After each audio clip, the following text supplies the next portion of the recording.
we now have another brand new member of our team. Delighted to welcome in Manchester United legend, Sky Sports colleague Gary Neville, who is going to join us today and every Sunday, I think, this season, if that's okay with you. And also, Gary's going to come over and join us in the studio as well. You're looking forward to being part of this NBC team, Gary? Very much so, and thank you very much for having me. It's a pleasure. Oh, well, it's going to be lovely, and we're going to get stuck into loads of things. And of course, here we are at Old Trafford. We have to talk about United with you, of course.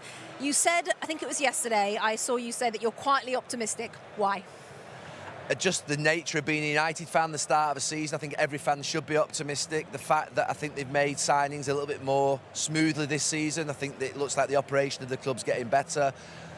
Things are just a lot more positive around the club. The fact that the training ground's being redeveloped, there's a stadium project going on, they've got a new hierarchy at the club, a new ownership.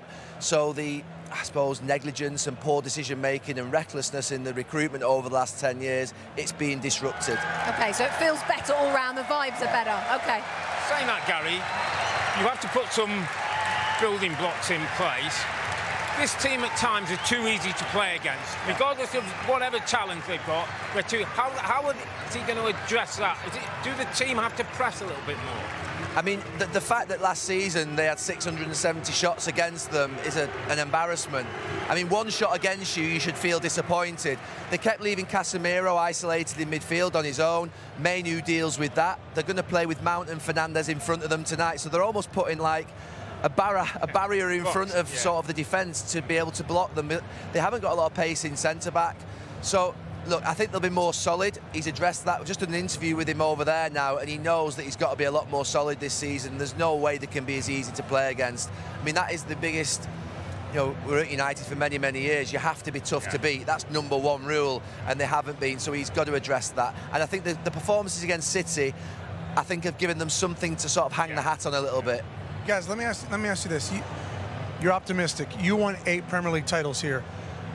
I know that they've won some cups, and that's all been well. I want to ask you to predict when they're going to win. How far away are we from them actually challenging for the Premier League title?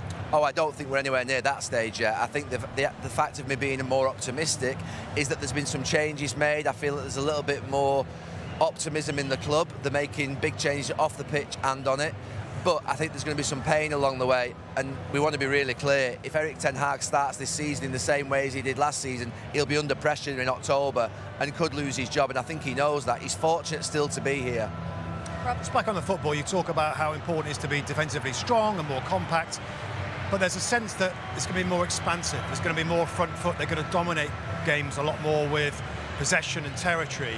How important is that for the United fans to see that? Robert, do you know something? I mean, at this moment in time, I would say that's the very sort of, if you like, foundation of what Manchester United should be, that we play entertaining football. Speaking to the people around the club in the last few days, I actually think they're going to sit a little bit deeper, soak up a little bit of pressure, play actually a packed midfield and try and counter-attack. Erik ten Hag came to Manchester United from Ajax, having played brilliant football. I don't think we're going to see that this season. Will the fans be OK with that, Gary? I think they're behind Erik ten Hag. I think they're behind the fact that they've won a trophy and they're beating Manchester City in sort of the big game at the end of last season. They'll accept it to a point because I think they're very supportive of the manager and these players, but they're going to have to give them some goals along the way, and they were poor going forward last season as well.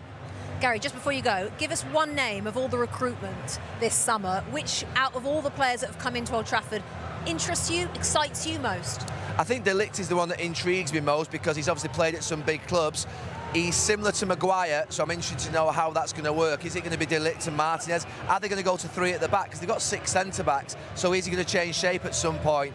He's the one that interests me most, and it'll be interesting to see how he adapts to the Premier League. Yeah, Matthias De Ligt on the bench today. Gary, so lovely to have you part of the team. We'll see you Sunday at Stamford Bridge.